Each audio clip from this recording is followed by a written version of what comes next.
Assalamualaikum, my dear students. Today we will discuss very important concept that is aerobic respiration. पहले मैं आपको बोलूं कि हमने पिछले लेक्चर में क्या पढ़ा था, मैं आपको थोड़ा याद दिलाऊं।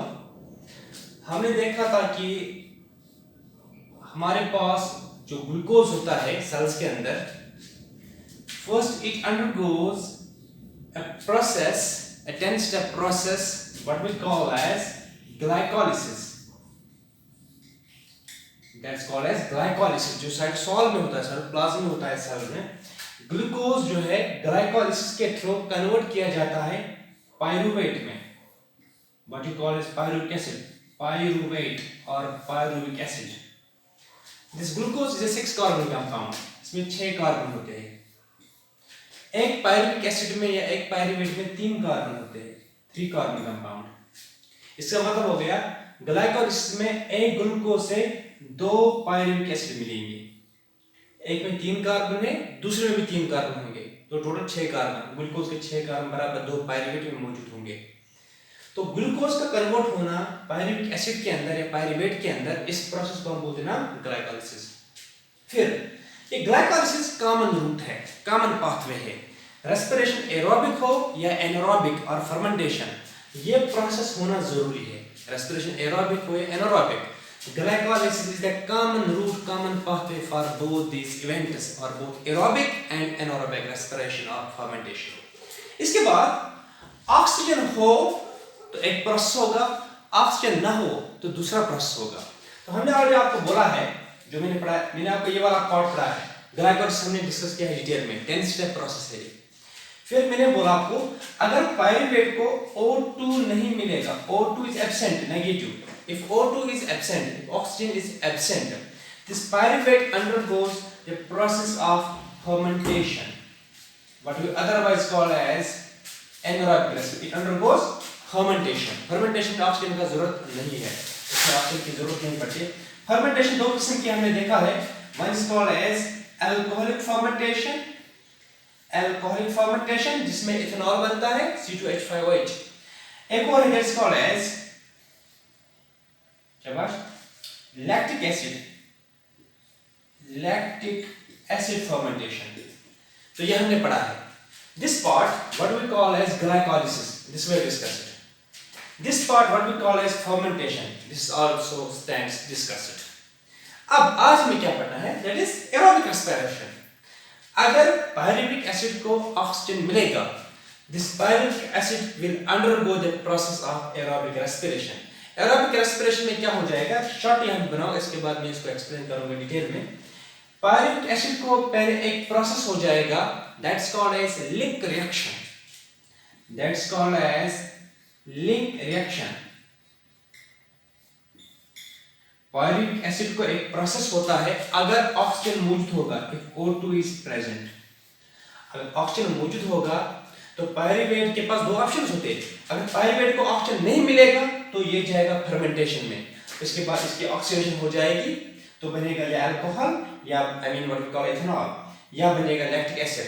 दैट्स रेस्पेक्टिवली कॉल्ड अल्कोहलिक और लैक्टिक एसिड फर्मेंटेशन. अगर ऑक्सीजन मिलेगा तो तब दूसरा प्रोसेस हो जाएगा. पहला स्टेप जिसका है व्हाट वी कॉल है, इसको हम बोलते हैं एरोबिक रेस्पिरेशन. पहला स्टेप है एरोबिक रेस्पिरेशन का, यहां पायरूवेट के बाद that's called as link reaction. फिर लिंक रिएक्शन के बाद क्या होगा, लिंक रिएक्शन के बाद इसको एक प्रोसेस हो जाएगा जिसका इज TCA साइकिल, जिसको हम कभी कभार बोलते हैं क्रिब्स साइकिल. क्या होगा, TCA साइकिल और क्रिब्स साइकिल. लिंक रिएक्शन के बाद एक और स्टेप, एक और प्रोसेस होता है, that's called as TCA cycle. If oxygen is present, pyruvate undergoes link reaction followed by TCA cycle और क्रिब्स साइकिल. फिर TCA साइकिल के बाद एक और प्रोसेस होता है जिसको हम बोलते हैं नाम ETC, इलेक्ट्रॉन ट्रांसपोर्ट चेन. ये भी हमें पढ़ना है. फिर इलेक्ट्रॉन ट्रांसपोर्ट चेन की वजह से एक और प्रोसेस होता है. इसके बाद इलेक्ट्रॉन ट्रांसपोर्ट चेन के बाद होता है एक process called as oxidative phosphorylation. Oxidative phosphorylation. देखो मैं आपको शॉर्ट में समझाऊंगा, ये प्रोसेस हमें पढ़ना है, वन बाय वन पढ़ना सारा है. देखो ग्लूकोज जब ये सेल के अंदर आ जाएगा, इसमें एक प्रोसेस होता है दैट्स कॉल्ड एज ग्लाइकोलिसिस, और इस ग्लूकोज से बनता है पायरुविक एसिड या पायरुवेट। ओके, इस ग्लाइकोलिसिस में ऑक्सीजन का कोई मसला नहीं होता है, ऑक्सीजन हो या ना हो, ग्लाइकोलिसिस में ऑक्सीजन की जरूरत नहीं होती है। अगर ऑक्सीजन हो ग्लाइकोलिसिस हो जाएगा, ना हो तो भी हो जाएगा। Means glycolysis is oxygen independent, oxygen का कोई असर नहीं रहता है ग्लाइकोलिसिस पे। तो ये कॉमन रूट है ग्लाइकोलिसिस, एरोबिक रेस्पिरेशन हो या एनारोबिक रेस्पिरेशन हो, ग्लाइकोलिसिस एक कॉमन पाथवे, कॉमन रूट है दोनों के लिए। फिर पायरुवेट को अगर मिलेगा, अगर नहीं मिलेगा ऑक्सीजन, ऑक्सीजन इज एब्सेंट, तो फिर पायरुवेट विल अंडरगो फर्मेंटेशन और एनारोबिक रेस्पिरेशन। अगर पायरुवेट को ऑक्सीजन मिलेगा तो this pyruvate undergoes a process called link reaction, जो हम शॉर्ट में एक्सप्लेन करेंगे। फिर इसके बाद लिंक रिएक्शन के बाद प्रोसेस होता है जिसका टीसीए साइकिल और क्रिब्स साइकिल। फिर टीसीए साइकिल के बाद एक और प्रोसेस होता है जिसका ईटीसी, इलेक्ट्रॉन ट्रांसपोर्ट चेन। फिर इलेक्ट्रॉन ट्रांसपोर्ट चेन के साथ में ही एक प्रोसेस इसके साथ कपल्ड होता है, लिंक्ड होता है, जिसको हम बोलते हैं ऑक्सीडेटिव फास्फोराइलेशन। लिंक रिएक्शन में क्या होगा बताऊंगा शॉर्टली। टीसीए साइकिल में क्या होगा बोलूंगा ये भी। ETC as name indicates electron transport chain, electrons का ट्रांसफर, इलेक्ट्रॉन्स का मूवमेंट एक जगह से दूसरी जगह, वो देखेंगे हम। ऑक्सीडेटिव फास्फोराइलेशन, एटीपी का बनना, एटीपी सिंथेसिस, एटीपी का बनने को हम बोलते हैं ना ऑक्सीडेटिव फास्फोराइलेशन, हम दिखाएंगे डिटेल में। अब हम पहले क्या पढ़ेंगे, पायरुवेट की हालत क्या हो जाएगी लिंक रिएक्शन में। लिंक रिएक्शन किसको हो जाएगी, पायरुवेट को, जब क्या होगा ऑक्सीजन होगा, अगर ऑक्सीजन होगा तो पायरुवेट को हो जाएगी लिंक रिएक्शन, इसके बाद टीसीए साइकिल, इसके बाद इस साइकिल। तो हम यहां पहुंचेंगे लिंक रिएक्शन में, पायरुवेट की हालत क्या हो जाएगी। तो हमारा टॉपिक क्या है, एरोबिक रेस्पिरेशन। देखो क्या हो जाएगा, या सोच समझ के देखो। एरोबिक रेस्पिरेशन, एनारोबिक रेस्पिरेशन में पढ़ा है।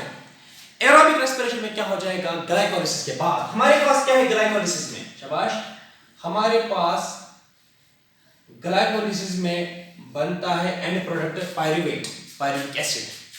इसमें कितने कार्बन है, 3 कार्बन, 3 कार्बन कंपाउंड है। Pyruvic acid is 3 carbon compound. Okay, this pyruvate मैं एक की बात करूंगा। ग्लाइकोलिसिस में हमारे पास एक ग्लूकोज से बनते हैं 2 पायरुविक एसिड, 2 पायरुवेट्स। मैं एक की बात करूंगा, जो हालत एक को हो जाएगी वही दूसरे के लिए भी ट्रू है।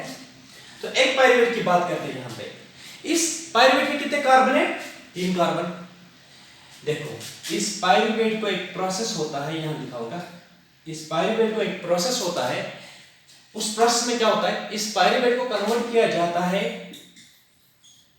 एसिटाइल CO, इस coenzyme A, acetyl coenzyme A, coenzyme A, acetyl coenzyme A, ये क्या है, it is a 2 carbon compound, acetyl coenzyme A। यहां देखो पायरुवेट कितने कार्बन कंपाउंड है, 3 कार्बन कंपाउंड, एसिटाइल कोएंजाइम में 2 कार्बन कंपाउंड। यहां देखो क्या होता है, यहां इस स्टेप में ऐड किया जाता है कोएंजाइम A। इस रिएक्शन पायरुवेट जब एसिटाइल कोएंजाइम में तब्दील होता है, इसको लगता है कोएंजाइम A, कोएंजाइम में ऐड किया जाता है, अल्टीमेटली यहां पे बनता है एसिटाइल कोएंजाइम A। इसमें 2 कार्बन है, तो एक और कार्बन इसमें कहां चला गया, वो बाहर निकलता है। इस रिएक्शन में कार्बन डाइऑक्साइड निकलता है बाहर, वही एक कार्बन बाहर निकल, 3 कार्बन थे, एक कार्बन निकल गया बाहर in the form of carbon dioxide oxygen के साथ। तो अल्टीमेटली आपको 2 ही कार्बन होते हैं। यहां एसिटाइल कोएंजाइम A में 2 कार्बन होते हैं, पायरुवेट में 3 कार्बन, क्योंकि पायरुवेट का एक प्रोसेस है डिकार्बोक्सिलेशन, कार्बन डाइऑक्साइड निकल जाता है पायरुवेट से, विद रिजल्ट इसमें 3 कार्बन थे, अब 2 ही कार्बन रहते, एक एसिटाइल कोएंजाइम A बन जाता है। और साथ साथ क्या होता है, यहां पे कार्बन भी लॉस किया इसने, ऑक्सीजन भी लॉस किया, हाइड्रोजन भी लॉस करता है। तो हमारे पास होता है NAD+, nicotine amide adenine dinucleotide, simple आप याद रखेंगे, नजर अहमद डार। इसको क्या होता है, जब पायरुविक एसिड या पायरुवेट कन्वर्ट होता है एसिटाइल कोएंजाइम A में, इसको जरूरत होता है कोएंजाइम में, ये लगता है इस रिएक्शन में, और ये यहां से लॉस हो रहा है कार्बन डाइऑक्साइड। लेकिन साथ साथ जो ही पायरुवेट कन्वर्ट हो जाएगा एसिटाइल कोएंजाइम A में, 2 हाइड्रोजन्स लॉस होते हैं। जब एक पायरुवेट तब्दील होता है एसिटाइल कोएंजाइम में, 2 हाइड्रोजन्स भी निकलते हैं बाहर कार्बन डाइऑक्साइड के साथ, एक कार्बन डाइऑक्साइड भी निकलता है बाहर, साथ साथ दो हाइड्रोजन निकलते हैं बाहर, वो दो हाइड्रोजन लेता है NAD और इसको क्या हो जाएगा, इसको हम दो हाइड्रोजन ऐड करेंगे, ये बनता है NADH plus H positive.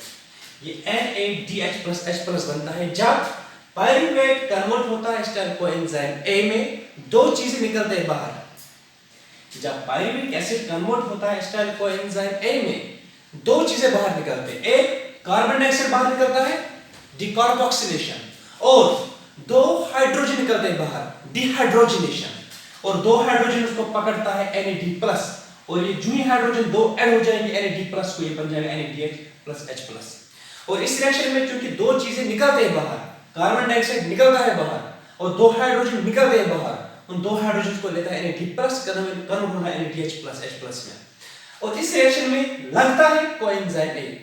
Pyruvate को जो कोएंजाइम A ऐड होता है तो अल्टीमेट पायरूवेट से बनता है acetyl coenzyme A, carbon dioxide निकलता है और NADH प्लस H प्लस भी रिलीज होता है साथ साथ। ये सारा रिएक्शन करता है enzyme that's called as PDH, pyruvate dehydrogenase complex. बड़ा कॉम्प्लेक्स एंजाइम है, तीन एंजाइम्स का बना हुआ है एक group that's called as pyruvate dehydrogenase complex.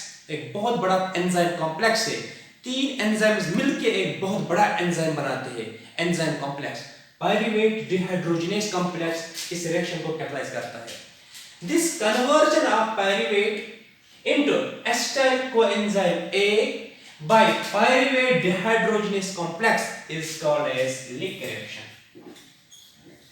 This is what we call as Lick reaction. Lick reaction.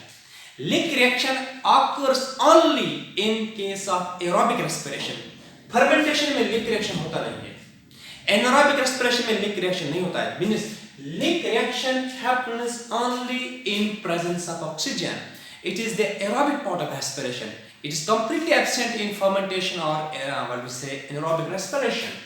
तो Lick reaction क्या है? शाबाश, अगर आप लिखेंगे खुद, Lick reaction means शाबाश the conversion of pyruvate into pyruvate 3 carbon compound.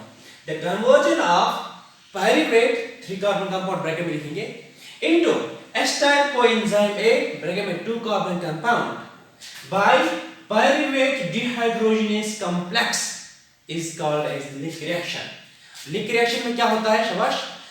Lick reaction में carbon dioxide is released and NADH plus H plus is produced.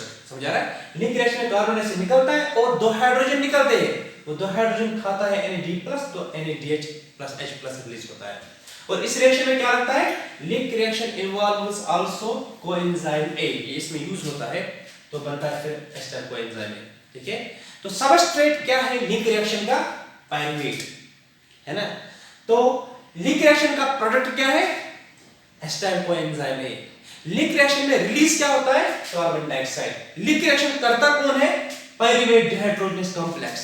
Leak reaction में और क्या निकलता है? NADH plus H plus। ठीक है, okay, this is what called as link reaction. Link reaction happens only in aerobic respiration. और यहाँ एक और बात, ये लिक रिएक्शन जो है ये कहाँ पे होती है? This link reaction occurs in mitochondrial matrix. Link reaction occurs in mitochondrial matrix in case of eukaryotes. या देखो साथ साथ, link reaction occurs in mitochondrial matrix in eukaryotes, मतलब ये मान लीजिए माइटोकॉन्ड्रिया है, माइटोकॉन्ड्रिया में दो मेम्ब्रेन होते हैं, this outer membrane, this is inner membrane. Inner membrane थोड़ा इनफोल्ड होता है क्रिस्टी में, okay. Outer membrane, inner membrane. Inner membrane के अंदर जो जगह होती है सारी स्पेस, इसको हम बोलते हैं मैट्रिक्स, माइटोकॉन्ड्रियल मैट्रिक्स। इसी के अंदर ये लिंक रिएक्शन होती है। लिंक रिएक्शन होती है माइटोकॉन्ड्रियल मैट्रिक्स के अंदर। जो ये पायरूवेट ग्लाइकोलिसिस में बन गया साइटोसोल के अंदर, फिर एरोबिक रेस्पिरेशन में ये पायरूवेट सीधे जाता है यूकैरियोट्स के अंदर, साइटोसोल से किसमें? माइटोकॉन्ड्रिया के अंदर। फिर फॉर एग्जांपल मैं अगर यहाँ पे आपको बोलूं, ये एक सेल है, ये इसका साइटोसोल है, साइटोप्लाज्म में। साइटोप्लाज्म में क्या हो गया? ग्लूकोज कन्वर्ट हो गया पायरुविक एसिड में। फिर अगर रेस्पिरेशन एरोबिक होगी, ये पायरुविक एसिड आ जाएगा सीधे माइटोकॉन्ड्रियल मैट्रिक्स के अंदर, और वहीं पे ये वाला प्रेस हो जाएगा पायरुवेट। पायरुवेट तब्दील हो जाएगा एसिटाइल कोएंजाइम में। Link reaction occurs in mitochondrial matrix in case of eukaryotes. क्योंकि प्रोकैरियोट्स में जो माइटोकॉन्ड्रिया होता नहीं है वहां पे ये स्टेप सीधे होता है साइटोसॉल में। Link reaction occurs in cytosol in case of prokaryotes. Bacteria में ये रिएक्शन होती है साइटोसॉल में। अगर बैक्टीरिया करेंगे aerobic respiration, this link reaction occurs in cytosol due to absence of mitochondria, क्योंकि प्रोकैरियोट्स में माइटोकॉन्ड्रिया होता नहीं है, तो ये लिंक रिएक्शन जो वहां पे होती है ग्लाइकोलाइसिस की तरह साइटोसॉल में। ओके, तो ये स्टेप आपने लिखा। अब देखो यहां पे देख लीजिए, फिर एस्टाइल कोएंजाइम एक क्या हो जाएगा, यहां देखना बड़ा इंपॉर्टेंट चीज है। एस्टाइल कोएंजाइम एक क्या हो जाएगा। एस्टाइल कोएंजाइम के पास कितने कार्बन है, 2 कार्बन। अब देखो यहां acetyl coenzyme A, it will now undergo, इसको एक process that's called TCA cycle, try carboxylic acid cycle. ये पार्ट है link reaction, this part is link reaction, ये हमने खत्म किया। अब इसके बाद लिंक रिएक्शन के बाद एक process that's called cribs cycle और TCA साइकिल। देखो इसमें क्या हो जाएगा, ये माइटोकॉन्ड्रियल मैट्रिक्स में कंटिन्यू है। हमारे पास एक कार्बन कंपाउंड होता है, it's called OAA, oxalo acetic acid. अगर मैं यहां पे लिखूं आप लोगों के लिए, oxalo acetic acid, oxalo acetic acid, ये 4 कार्बन कंपाउंड है, ऑक्सैलो एसिटिक एसिड। हाँ, अब देखा इसका फुल फॉर्म OA, मेरे पास यहाँ स्पेस कम है, मैं सिंबल्स का इस्तेमाल ज्यादा करूंगा। OAA, oxalo acetic acid. शाबाश, ये क्या है, it is a 4 carbon compound, इसमें 4 कार्बन होते हैं। ये ऑक्सैलो एसिटिक एसिड मिलता है एस्टर कोएंजाइम के साथ। ये कहां से आ गया, एस्टर कोएंजाइम में हमारे पास 2 कार्बन कंपाउंड, ये आ गया लिंक रिएक्शन से, पायरुवेट से बन गया। फिर देखो क्या हो जाता है, एस्टर कोएंजाइम ए मिलता है ऑक्सैलो एसिटिक एसिड के साथ। कितने कार्बन है ऑक्सैलो एसिटिक एसिड के पास, 4 कार्बन। एस्टर कोएंजाइम के पास दूसरा कार्बन, हाँ 2 कार्बन इसके, 4 कार्बन ऑक्सैलो एसिटिक एसिड के, 2 कार्बन एस्टर कोएंजाइम के, 4 + 2 6 कार्बन टोटल। तो अल्टीमेटली हमें मिलता है साइट्रेट, CITRATE, या साइट्रिक एसिड जिसको हम बोलते हैं, साइट्रेट और साइट्रिक एसिड। ये 6 कार्बन कंपाउंड है, 4 कार्बन ऑक्सैलो एसिटिक एसिड के, 2 कार्बन एस्टर कोएंजाइम के, 4 + 2 इसका 6 कार्बन कंपाउंड बनता है साइट्रेट और साइट्रिक एसिड। ये वाला साइट्रेट और साइट्रिक एसिड। ओके, फिर इसके बाद क्या होता है, यहां देखो ऑक्सैलो एसिटिक एसिड मिल गया एस्टर कोएंजाइम के साथ और बन गया साइट्रेट और साइट्रिक एसिड। फिर साइट्रेट जो है ये कन्वर्ट होता है आइसोसाइट्रेट में, साइट्रेट इज कन्वर्टेड टू आइसोसाइट्रेट। यहां देखो ऑक्सैलो एसिटिक एसिड जो एस्टर कोएंजाइम ए के साथ मिल जाता है, यहां पे जो कोएंजाइम ए लग गया था लिंक रिएक्शन में वो यहां पे वापस निकलता है, कोएंजाइम ए बाहर निकलता है वापस। इसलिए आप देखो oxaloacetic acid ester coenzyme A, यहां साइट्रेट कोएंजाइम ए कहीं नहीं, वो बाहर निकलता है। यहां देखो citrate is converted now to citric acid, simple step. ये भी 6 कार्बन कंपाउंड है, ये भी 6 कार्बन कंपाउंड है, कोई प्रश्न नहीं है। This is simple isomerisation reaction. It is citrate convert होता है आइसोएट में, आइसोमेराइजेशन सिंपली थोड़ा शिफ्ट होता है फंक्शनल ग्रुप से इधर उधर। ओके, आइसोसाइट्रेट के बाद 6 कार्बन बरकरार है इसमें भी। Isocitrate is now converted to alpha keto, GLUTARATE, alpha keto glutarate, alpha keto glutarate, alpha keto, यहां पे लिखा alpha keto, GLUTARATE, alpha keto glutarate. ये कहां से बन गया, ऐसे बॉक्स में रखना है। अल्फा कीटो ग्लूटारेट कहां से बन गया, आइसोसाइट्रेट से। इस अल्फा कीटो ग्लूटारेट में होते हैं 5 carbon, it is 5 carbon compound. इसमें आइसोसाइट्रेट में कितने थे, 6 कार्बन, इसमें 5 कार्बन है। एक कार्बन कहां गया, हाँ एक कार्बन डाइऑक्साइड निकलता है यहाँ पे बाहर, एक कार्बन डाइऑक्साइड बाहर निकलता है। इसलिए इसमें 6 कार्बन थे, इसमें 5, एक कार्बन कहां कार्बन डाइऑक्साइड की शक्ल में निकलता है बाहर। और जब कार्बन डाइऑक्साइड निकलता है बस साथ साथ 2 हाइड्रोजन लॉस होते हैं, तो NAD+ जो सेल में आगे मौजूद होता है ये कन्वर्ट होता है NADH+ H+, यहां पे निकलता है फिर से नजर अहमद डार। ओके, तो जो ही आइसोसाइटेट कन्वर्ट होता है अल्फा कीटोग्लूटारेट में, आइसोसाइटेट 6 कार्बन कंपाउंड है, अल्फा कीटोग्लूटारेट ये 5 कार्बन कंपाउंड है। जो ही ये रिएक्शन होती है आइसोसाइटेट का कन्वर्जन अल्फा कीटोग्लूटारेट में, एक कार्बन इसमें कम है वो निकलता है कार्बन डाइऑक्साइड की शक्ल में, और इसमें 2 हाइड्रोजन भी कम होते हैं वो निकलते हैं 2 हाइड्रोजन बाहर, Na+ पकड़ता है। जो ही Na+ को 2 हाइड्रोजन आप ऐड करेंगे इससे बन जाएगा NaDH+ H+। समझा रहे? तो अल्फा कीटोग्लूटारेट से फिर बनता है एक और चीज that's called as SUCCINYL, succinyl coenzyme A। देखो succinyl coenzyme A, it is a 4 carbon compound. Alpha ketoglutarate से क्या बन गया? अल्फा कीटोग्लूटारेट जो 5 कार्बन कंपाउंड है बन गया इसे succinyl SUCCINYL, succinyl coenzyme A। यहां पे पहले ऐड होता है, यहां पे ऐड होता है कोएंजाइम A, ऐड होता है वही है ना। अल्फा कीटोग्लूटारेट से बन गया succinyl coenzyme A, coenzyme A add होता है यहां। तो ये 5 कार्बन है, 4 कार्बन है, फिर से इस स्टेप में भी कार्बन डाइऑक्साइड बाहर निकलता है। इसमें 5 कार्बन थे, 4 है, एक कार्बन फिर से बाहर निकल गया। इसमें 6 कार्बन थे, इसमें 5 थे, इसमें 6 कार्बन थे, इसमें 5 कार्बन, एक कार्बन डाइऑक्साइड बाहर, साथ साथ 2 हाइड्रोजन भी। ये 5 कार्बन है, ये 2 कार्बन है, फिर से एक और कार्बन डाइऑक्साइड बाहर, और 2 हाइड्रोजन फिर से निकलेंगे यहां से, वो फिर से पकड़ेगा NAD+, एक और NAD+, कन्वर्ट हो जाएगा NADH+ H+। समझा रहा है?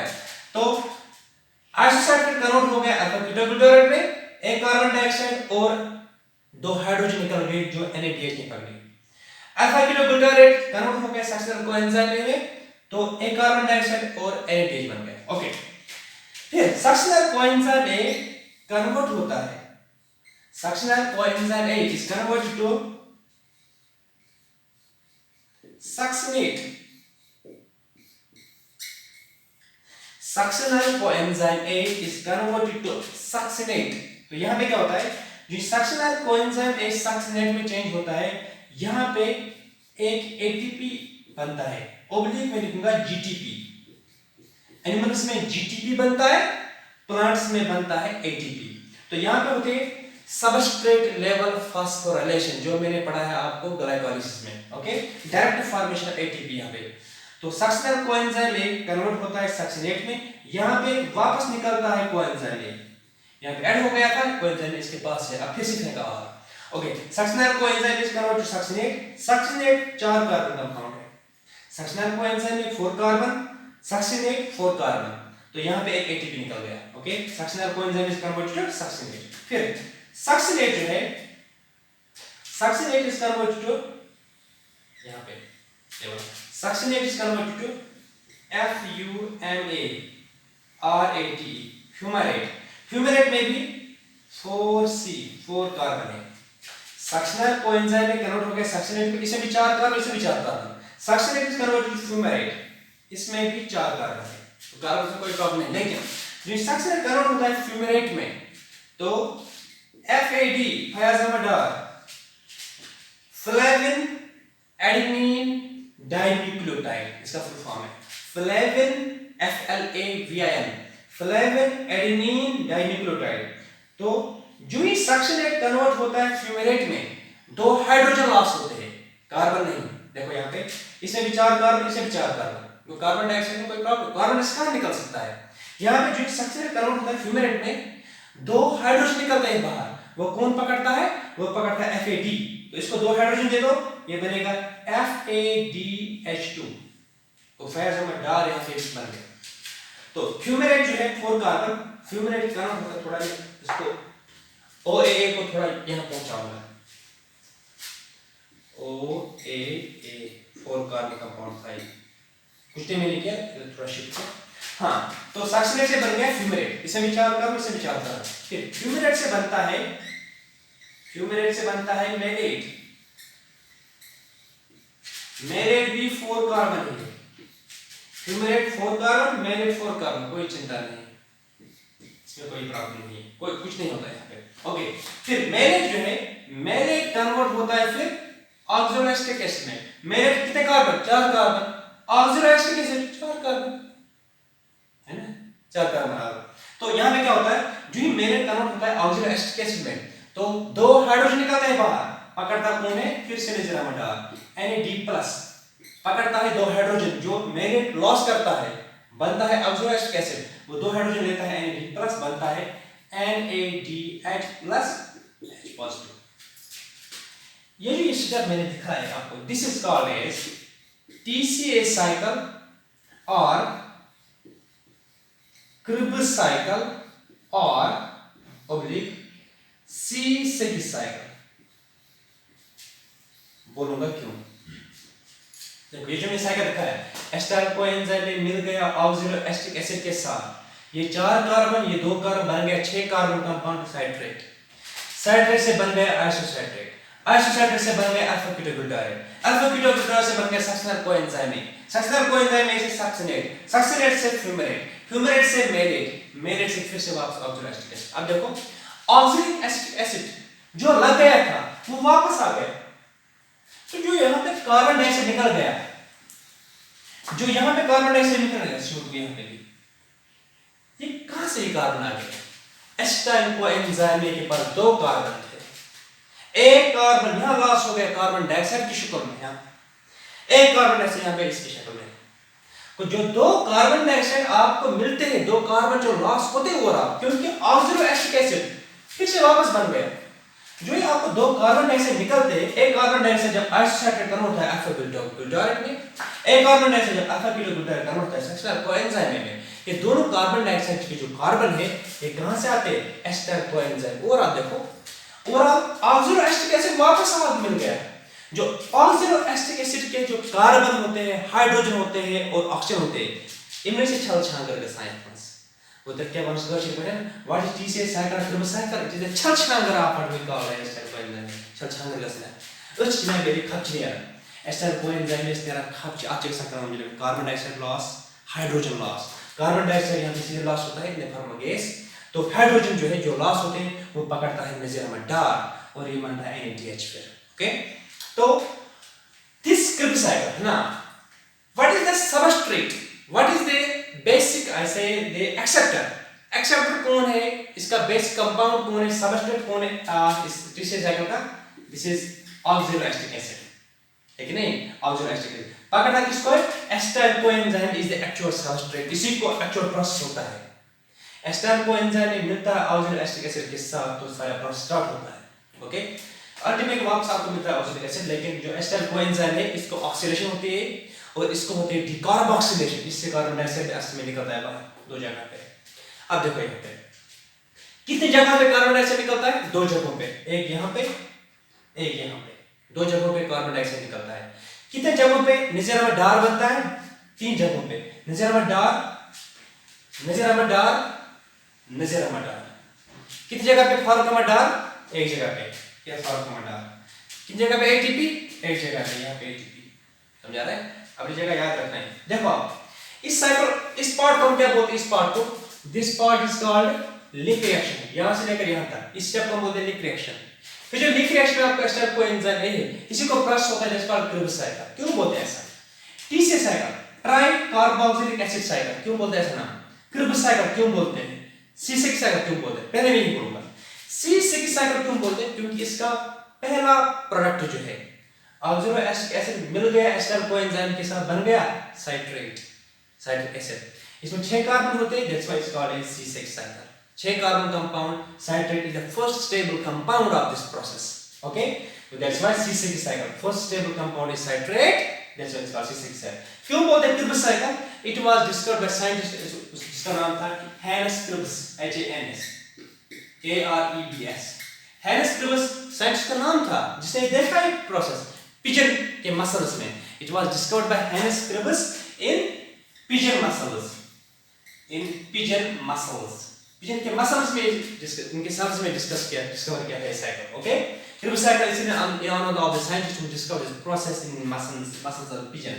TCA cycle, tricarboxylic acid cycle, देखो ना, tri means 3, carboxylic acid COOH, ये जो ये साइट्रेट है इसमें कितने कार्बन होंगे, total 6, 1 carbon, 2 carbon, 3 carbon, COOH COOH COOH।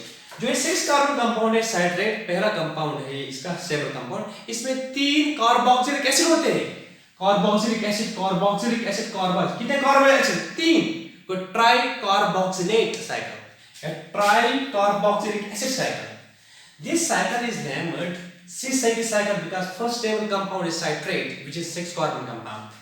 It's also called Kribs cycle. Why? Because it was discovered by Hans Kribs in pigeon muscles. Okay, 1937 की बात है. It's also called a TCA cycle, tricarboxylic acid cycle, because the first compound of this reaction, this process, this first stable compound, citrate, contains 3 COOH groups. इसमें 3 carboxylic acid group, that's why it's called as C6 cycle या Kribs cycle और TCA cycle, tricarboxylic acid cycle. अब देखो यहाँ देख लीजिएगा, मुझे बोलो पहले यहाँ सोच समझ के जो लीक रिएक्शन होती है, एक कार्बन डाइऑक्साइड निकलता है बाहर और NaDH मिलता है आपको। जो ये Kribs साइकिल होता है, एक कार्बन डाइऑक्साइड लॉस होता है तब जब आइसोसाइट्रेट कन्वर्ट होता है अल्फा कीटोग्लूटारेट में। एक कार्बन डाइऑक्साइड निकलता है तब जब अल्फा कीटोग्लूटारेट तब्दील होता है सक्सेसर कोएंजाइम में। एक NADH बनता है इस स्टेप पे, एक NADH इस स्टेप पे, एक NADH इस स्टेप पे, एक और 3 NADH, 1 NADH, second NADH, third NADH, और आपको 3 NADH निकलते हैं क्या? नहीं, यहाँ देखो, यहाँ मैं आपको अगर बताऊं, ये आपको जरूरी याद रखना है, जरूर याद। इससे पहले चलो इसके बाद में चार्ट आपको दिखाऊंगा।